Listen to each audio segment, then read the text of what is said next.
Hello, Kerbalords, and welcome to this spooky edition of An Engineer Just Talking.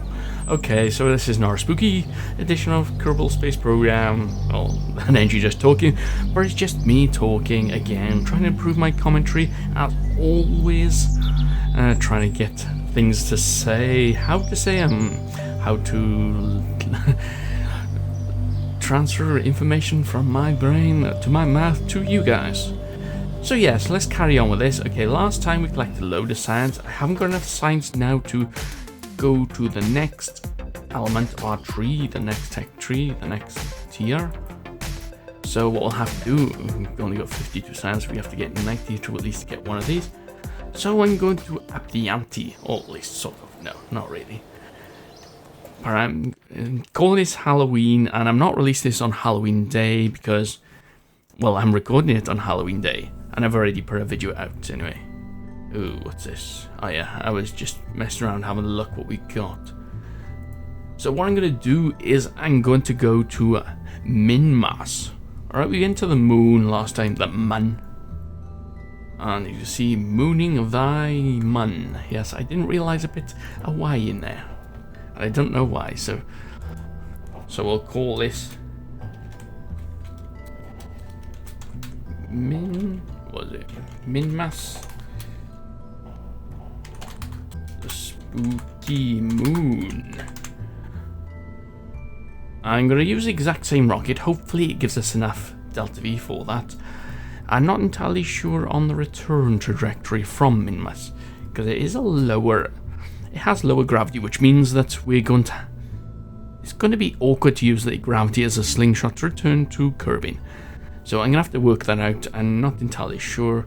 I'm going to try to do a free return trajectory like we did with the man. Collect a load of science while we are talking. Okay, for those who don't know, this is normally an episode where I talk, I get a cough in the throat, or a frog in the throat. Say that again and launch it. And I try to learn how to commentate properly because I'm not really the type of person who communicates quite well with others. Never mind on a video game while playing a video game, which is quite awkward. Also, I have to note in the last episode, I'm sorry for everyone who went and watched through it all, that was 50 minutes long. So I'm going to try and condense this down a bit. Try not to talk too much. Well, but this is an episode for you to talk, Mark. Yes. And, well, let's start anyway. Okay, first things first, let's go to map view. Bring up the Nabble. And let's select Minmus. Set as target.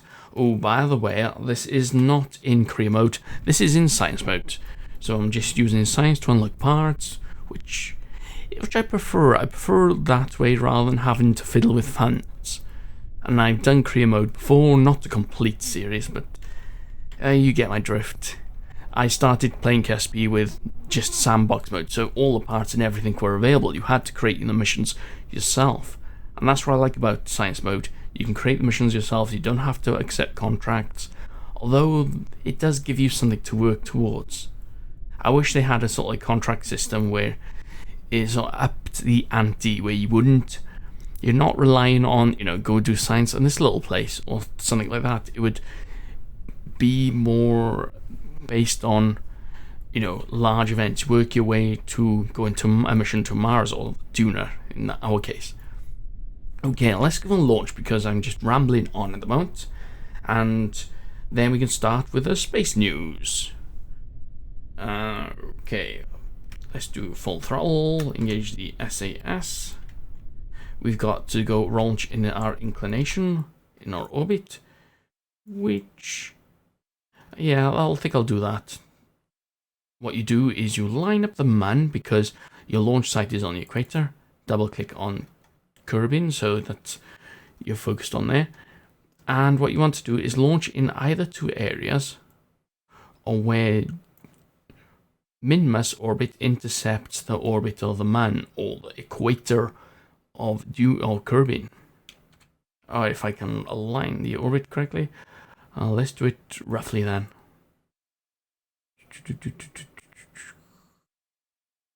Okay.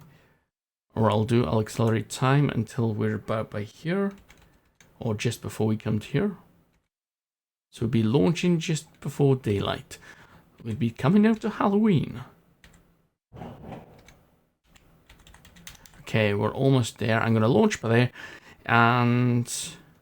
okay, so if we go in the above view, Minmus is traveling in that direction, which means we have to launch to the west as usual. But we also have to head south because the orbit inclination is going to south. And the reason why we're doing this on the launch, because it saves a lot of fuel. And we have to save a lot of fuel because we haven't got any fuel ducts to take advantage of asparagus staging. So we're ready to go full throttle. 3, 2, 1. Let's read that space news. Okay, we're already in 5 minutes. And that's not good, so let's jump into space news. Right, I'm going to do a quick space news for the space news. NASA have completed their asteroid sample return probe. And this is basically similar to... ooh, south is up. Yeah, we're all over the place. Okay, and NASA are also going to be sending a satellite to an asteroid to return a sample. And this is not their asteroid redirect mission, no, that's something totally different. What this is just basically another satellite which is going to get a tiny sample from an asteroid and return that sample. Now I think if I click on the link I got here and bring the website up on my little tablet, so going right in front of me. Yes, the journey begins on September 3rd, 2016. They got a 39-day launch window, so that's something to look out for. And I suggest you do. And it's launching on an Atlas V rocket, and it's flying in a new, really used configuration with one strap-on solid rocket booster. Okay, that's odd. I didn't read that properly before. So yes, that would be absolutely awesome to watch one rocket booster rather than having 4 like this. And yeah, that's the 4 outer rockets that go here. Let's go to map view and check our inclination. What is going on? We're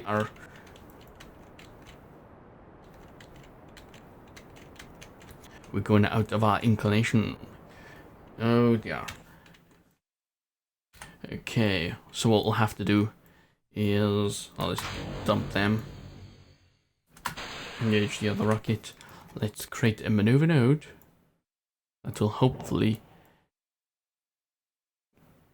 get ourselves into orbit and into the right inclination.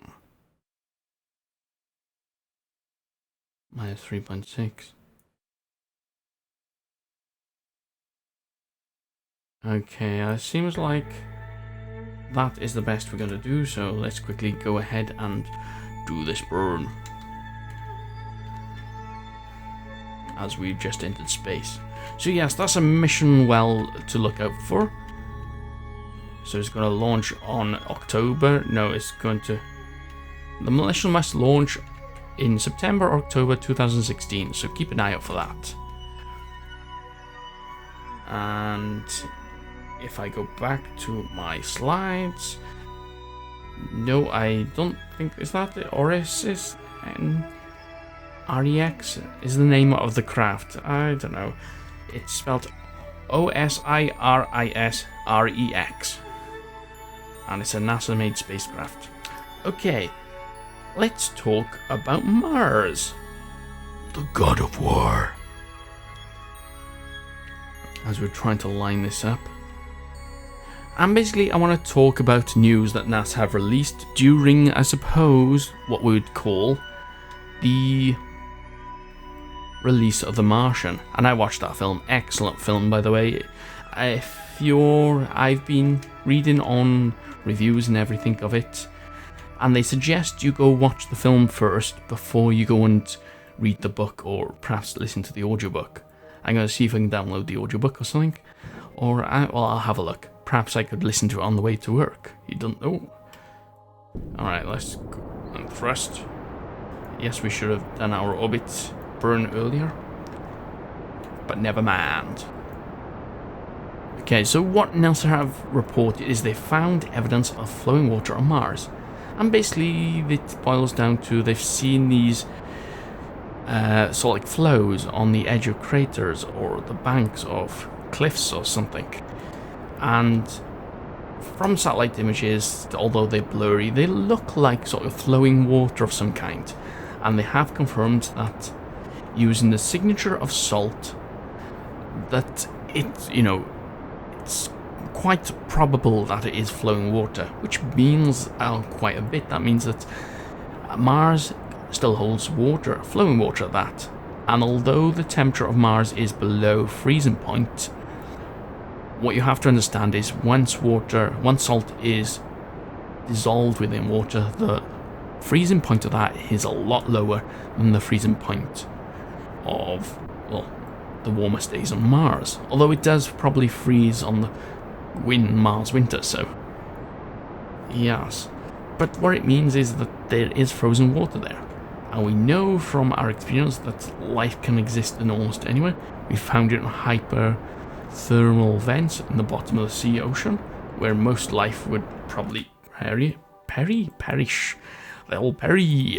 They're French, they are.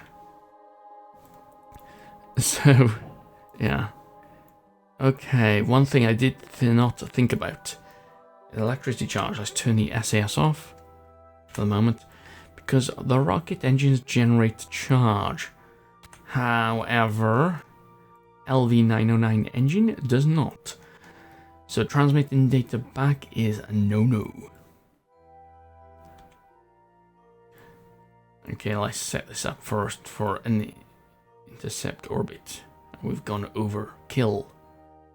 Okay, there's Minmus. Let's do the traditional side up maneuver node over here.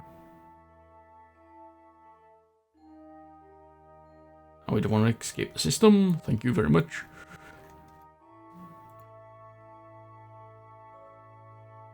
And we're looking for getting a closer approach. So yes, ooh, what do we get here?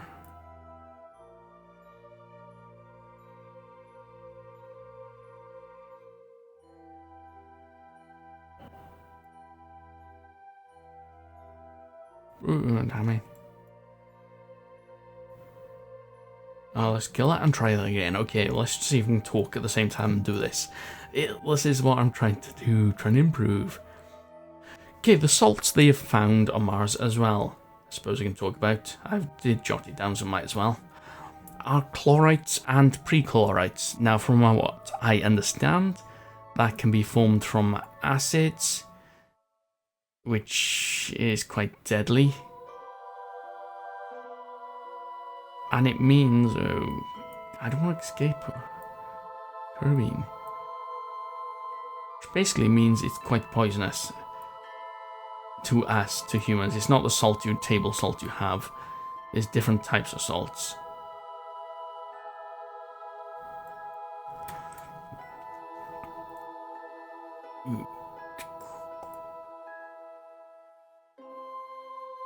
I suppose what we'll have to do by here first anyway is correct our inclination, because we're at 3 degrees. So I'll go ahead and do that first.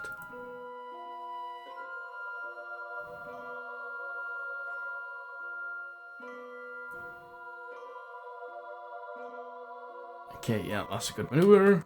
Let's go ahead and do that.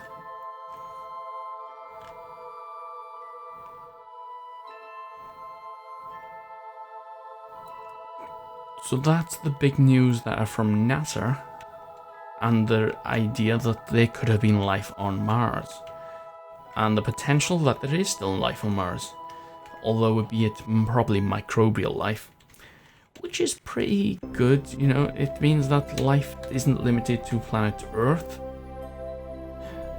In hindsight, perhaps, you know, an asteroid hit Earth and sent life to Mars, although be it small microbe stuff. Or life came from Mars. We don't know. It's just the gist of it. we're also on the subject of Mars, missions to Mars. Now, I suppose most of you know that NASA are going to be preparing a mission to Mars. They're developing their SLS, which is the Space Launch System. They've already test-fired one of the engines that they're going to use on that Space Launch System. So, you know, they are determined to get to Mars. And I don't blame them, because it is a big feat to do so. They have to look out for things like radiation, sort out things like that. But they're not the only ones that are going to go to Mars.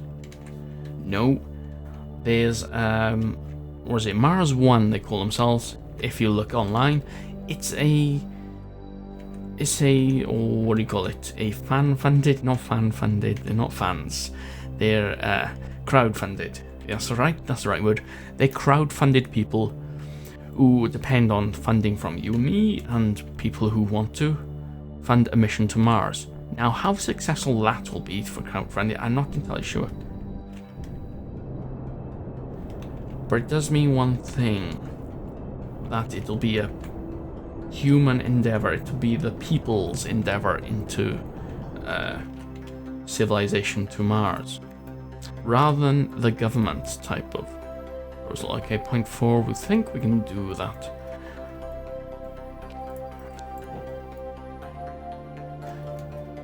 So whether you want to fund it or not, I don't know, but there are quite a few things I think are wrong with it. Now, they're doing the right move in which they're going to be sending equipment to Mars first. So like equipment for survival. However, my gripe is with them is they're planning on sending people on a one-way trip to Mars. In other words, they'd have to survive on their own. They have to develop a way of surviving, which means growing crops and whatnot. Okay, I've gone the wrong way on this maneuver node. Let's try over here.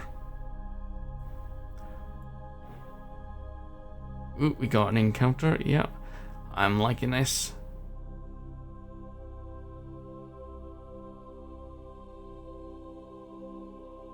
Okay, let's focus a view on Minmus and see what we got.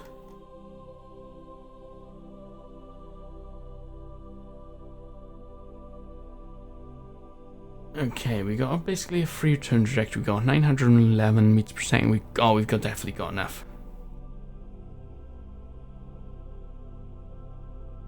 Oh, come on. Don't tell me we've passed the maneuver node. No, we haven't. Which means yes. Focus view. Let's see if we can get this a bit closer.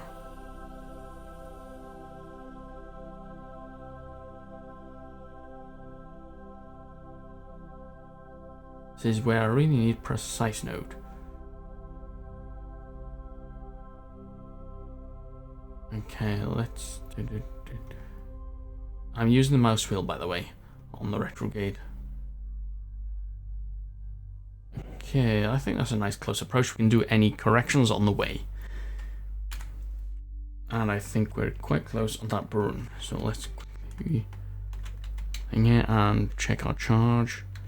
This is the last engine we've got, last burst from that, which we're going to do a maneuver.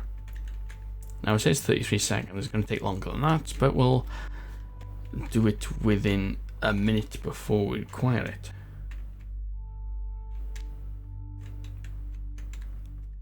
So I can waste charge by here to do that, and I'll correct that in a little bit. Okay, so all lined up.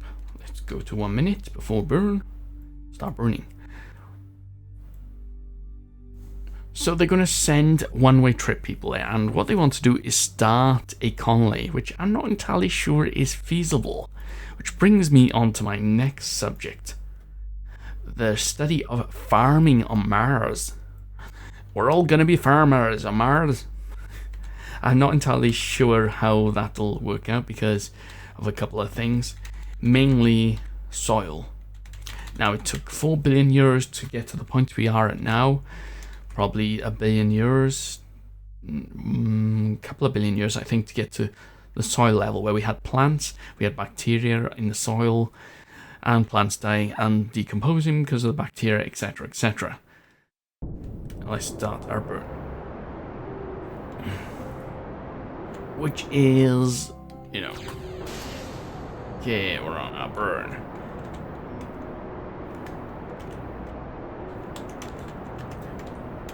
Which takes me to the point that, well, you've got poisonous chemicals on Mars. I assume they're poisonous. Also, the surface of Mars is radiated. It's got no ozone layer or magnetic field which would protect it from severe radiation from the sun. Although I say severe, I'm not entirely sure, how bad the radiation levels are on the surface of Mars. Because we do have space probes there. If it was extreme, perhaps they wouldn't survive. Although living things might be another, thing, another problem. However, we do have the technology to protect people against radiation, and they know things like water. Just gonna check this. Whoop. Let's go point this retrograde and try to get this orbit close.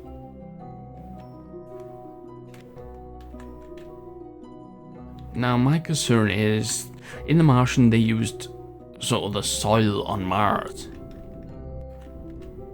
Or what they dressed it up as is they found something that could be used like a soil on Mars, underneath the surface. But what I'm concerned about is there's a lot of oxides on Mars which are quite poisonous to life as we know it, Jim. And, well, okay, let's warp to Sphere of Influence Change, go to this view, and experience the descending away from Kerbin. Well, ascending from Kerbin, I suppose. So yes, there is a lot of problems. The oxides are caused by rust, that's why Mars is red. Can we actually work that out? Can we find a way of including nutrients into the Martian soil, or do we have to take our own soil, perhaps? Perhaps we can work a way, filter out the soil on Mars so that it works with, it creates a soil. These are questions that have to be answered before anyone really goes to Mars. Just saying that we can go to Mars is a bit, you need some kind of way. You need some assurances that people are going to survive. That's why NASA aren't going to be totally farming, although they may go to the point where they're farming on the way to Mars. Therefore, they're producing some of their food, some of their oxygen through plants, but they'll take everything they need to do that with them.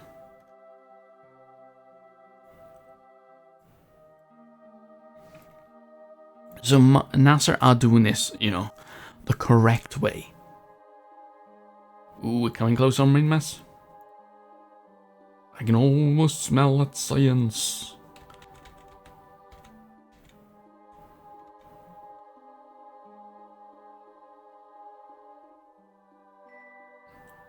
Okay, we're gonna do Sphere of Influence Change.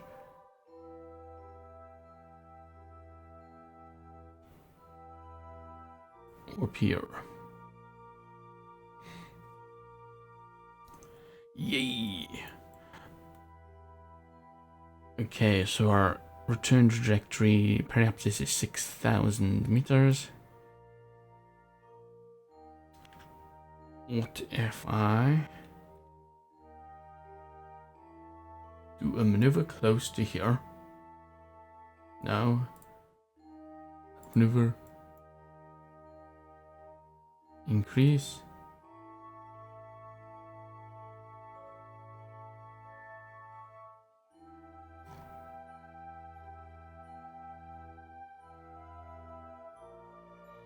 Okay, no, that doesn't work either.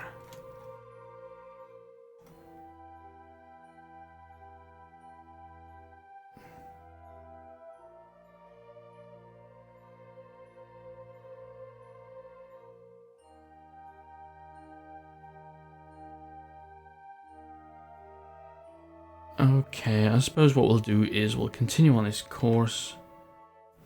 We'll get the science close. As soon as we lose the influence, we'll travel to 21 days. 10 days. Okay, we'll do a maneuver. Reduce our periapsis while we're in orbit around Kerbin and work it out like that. So yeah, that's my concern with trying to get a civilization to Mars. It's a lot of work. It's not something simple like just traveling to Mars. You have the radiation on the travel. I found using the Curiosity probe that radiation is quite a hazard. Now going to the moon, simple. It's very close. You've only got 3 days there, 3 days back. Even though you're traveling through the Van Allen belt, which most conspiracy theorists have, complained about. That, they won't survive. Of course they'll survive.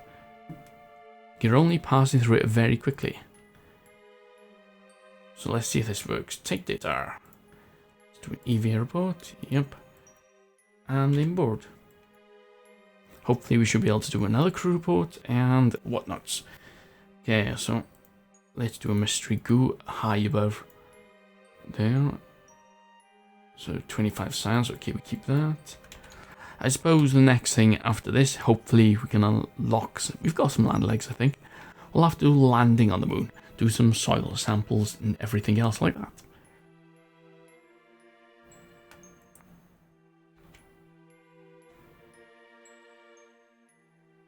Okay, we'll get through. I suppose this is probably going to be high over 12 science. High over Minmus, yes. Yeah, I should have done a closer approach. Keep that. Do another EVA.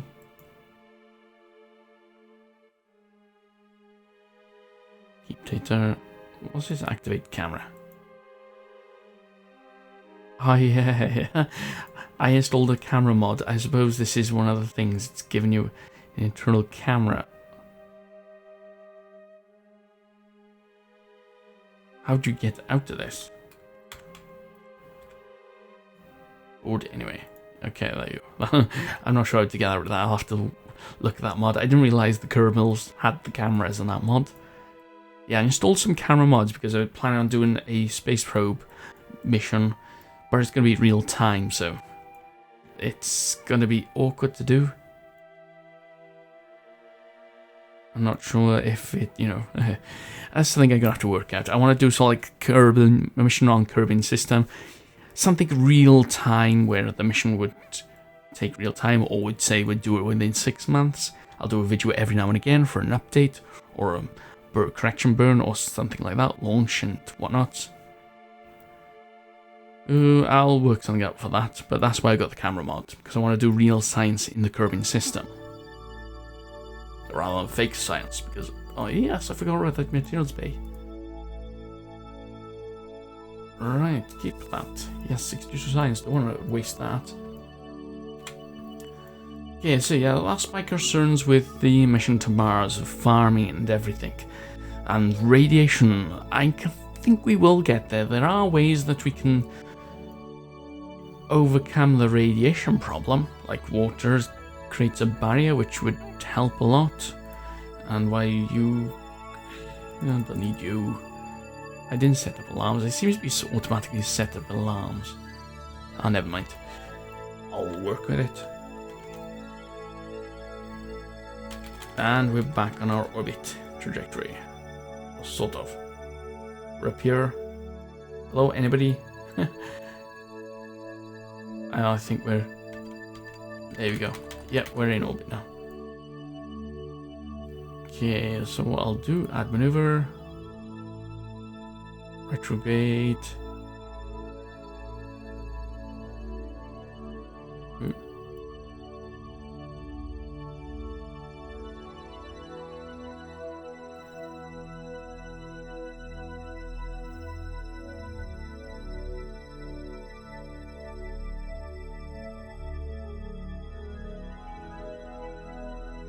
Okay, I'm gonna try and get a shallow angle here.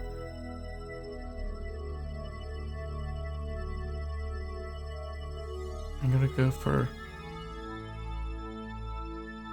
20. Okay, 20 is good, but I'll do an F5 here just in case I don't make it. But now let's go to dev notes, because we're on 30 minutes into this video already, or at least that's my timer says. So dev notes.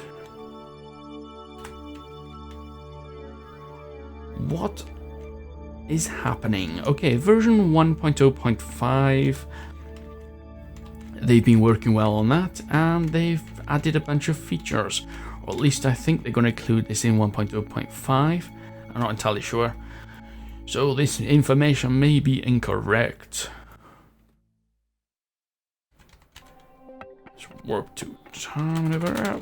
Okay, we're past that. We'll kill that then. And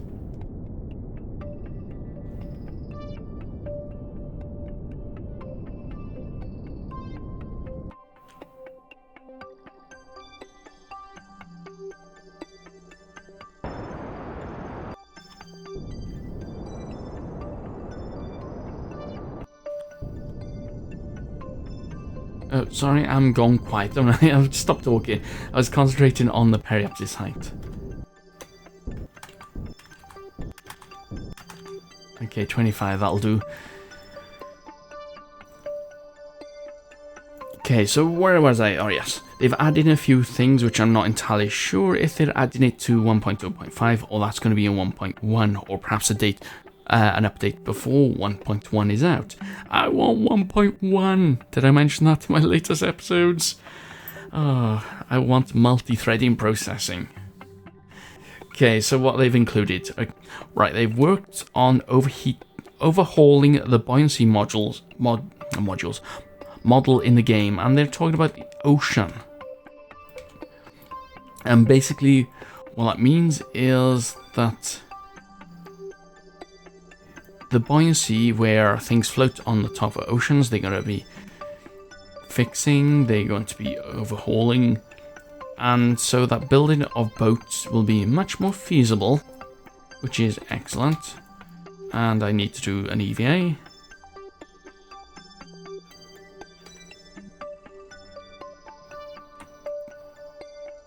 Okay. Yes, they'll be fixing things for the... Oh dear.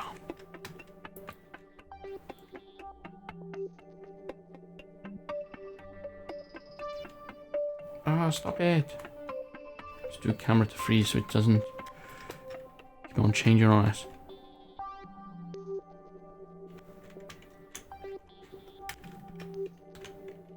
Sorry, I'm concentrating at the moment. But they're overhauling the buoyancy model, which it'll be excellent. Hopefully we can have proper boats this time, rather than the makeshift ones where we have to rely on things, you know, glitches within the game. Okay, remove data, that's where I want it, because we're going to be dumping that now. So that'll be interesting, especially what the modders come up with for parts for boats and stuff.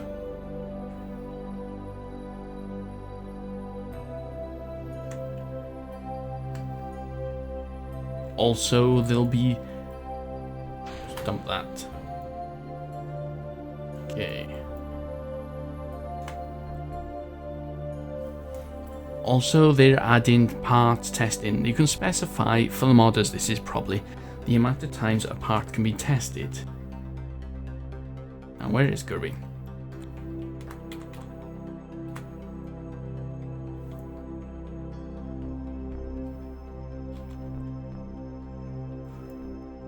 Oh, there we are. And what that means is that, say you have a part to test, you can test it on multiple times, but you have to test them in different situations.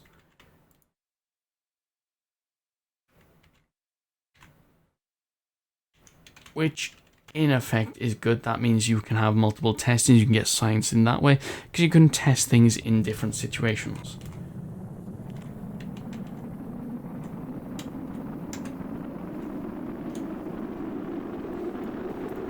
Also, they've got the world first contracts, which means that if you get altitude height record on when you're in Kerbin's atmosphere, that's brilliant. That's automatically added to your science, to your contract funds and everything. Now they're going to be doing this for the other worlds, like Dunar, so you get a height record or something like that. I'm not sure about the height record, but the speed record, travelling over land or things like that. So that'll be automatically added to the game. That means extra science for each body. That means you can get a speed record on Dunar, and it'd be totally separate to that on Kerbin. And also, one thing I'm interested in is the EVA nav ball. Yes, it sounds like they're going to be adding a nav ball to the EVA. And what that'll do is it'll make it easier for you to navigate around. Also, I have to mention that that nav ball will be orientated with the camera, not the Kerbal. That's because the Kerbal orientates himself to the camera when you're moving about. So that makes sense. That'll make navigation easy. If you've got a target, you can use that nav ball, point the camera towards the target, and then use the control keys, and your Kerbal will automatically either walk towards that target or EVA to that target. So that is something good to look towards.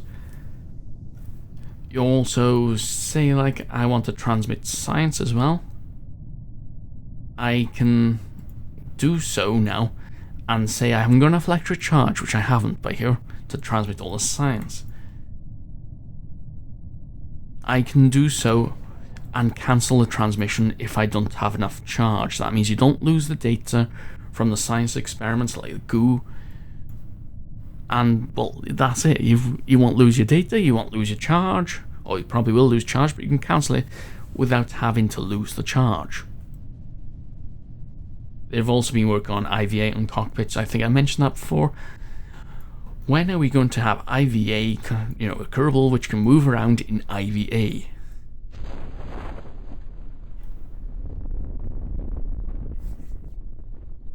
Yes, and we survived this. So, that'll be interesting to look at, but it's more cosmetic to me than anything else.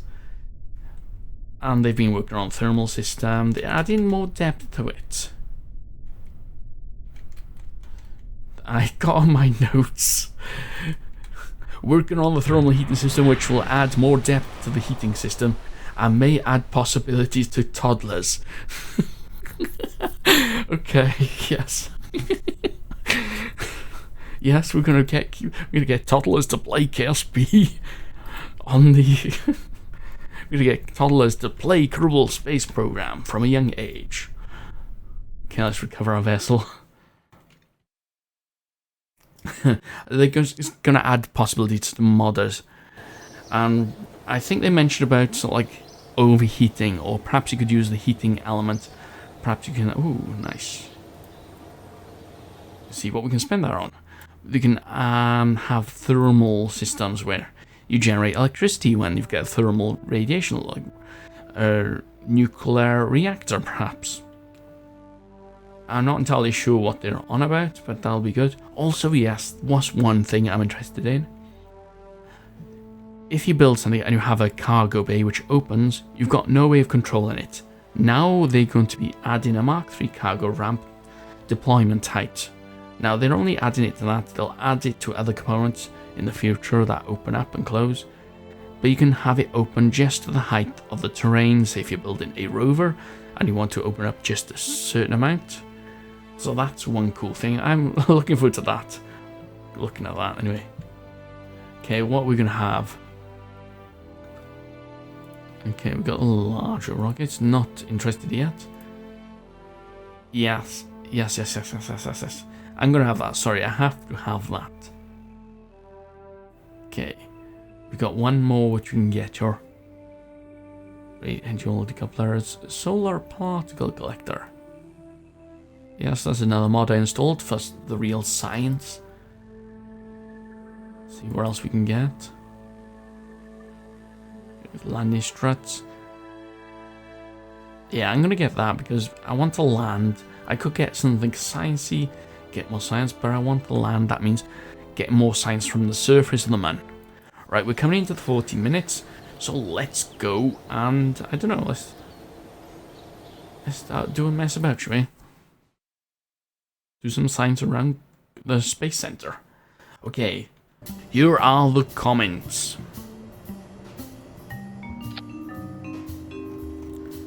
Comment from Laserhawk. First to comment, I like that comment back. And I'm first to comment on your comment. In a video.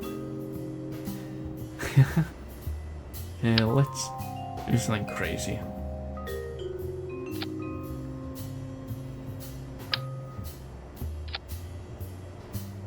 I think we have...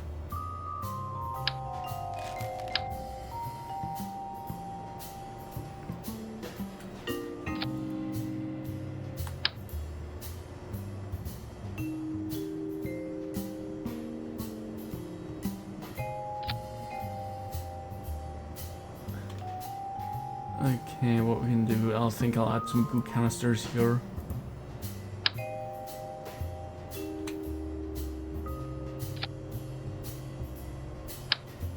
Let's do 4, shall we? And we'll see if we can't destroy this very quickly. We can't have Jeb do that, he'll survive. Let's get a scary cat Bob onto that. Launch. Forgot to give her a name, but never mind. Okay, from Virik67. I'm glad it's not just me who has trouble getting EVAs back on board. Getting Kerbals back on board after EVAs. Yes, I think you all just saw that as well. Alright, let's do a mystery goo here. Keep that silence.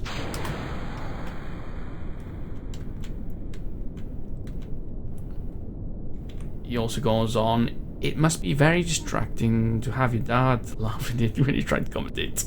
That said, it's good to test the concentration skills, so perhaps it's a good thing. Yes, I live with my dad, but that's no big deal. Ooh. A lot of people live with their dads. Where am I going with this? I'm not sure. And I have got no brakes. Have I got brakes? Yeah, I got brakes. Now, I'm not sure where the science is around here, so...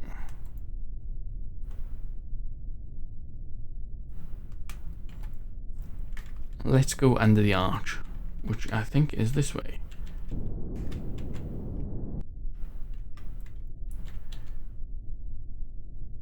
Alright, checking that you say chute is safely deployed can be done, as you say, by right-clicking on the chute and checking the context menu, or could use chute safety indicator. He gives a link on that. I'll probably add it to the description of this video.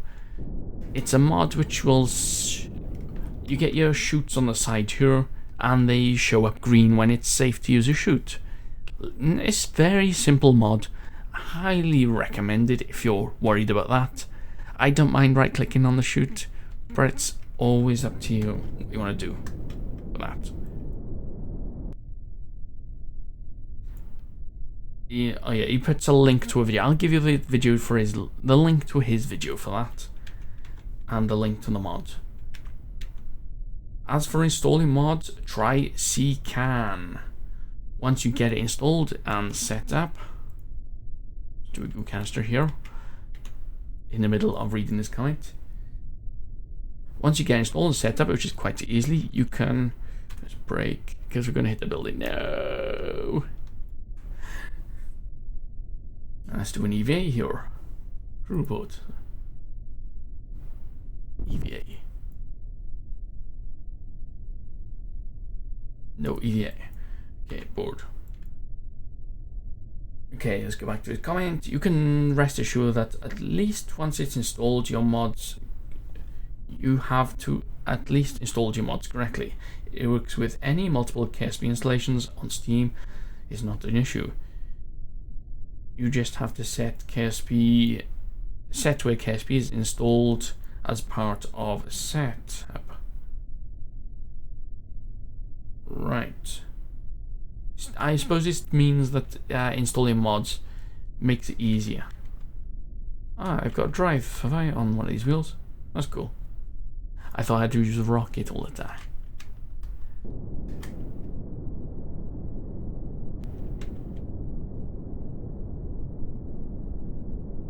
Let's go through that small opening here.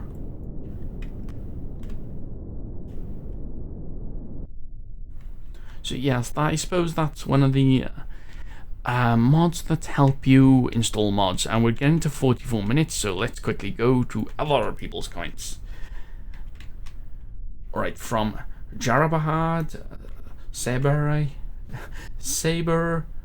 Haijang. Sorry if I got your name wrong, but terrible at reading names. Hey yo, Orbiter, I love the channel, and I have enjoyed everything I've seen. Scott Manley, Shadowzone, and you really satisfying my Kerbal fix. Thanks for making the videos. Thank you for watching. I don't think of myself as a very good, but I'm trying to improve, which I suppose is one of the things. I'm still unsure whether I want to make my commentaries fun or exciting or whatnot. So I'm still developing. This is more, this series is just trying to improve my way I'm trying to commentate. Oh, that looks weird under there. You can see under there. That's a weird glitch, isn't it? Something's moved my space center, alright.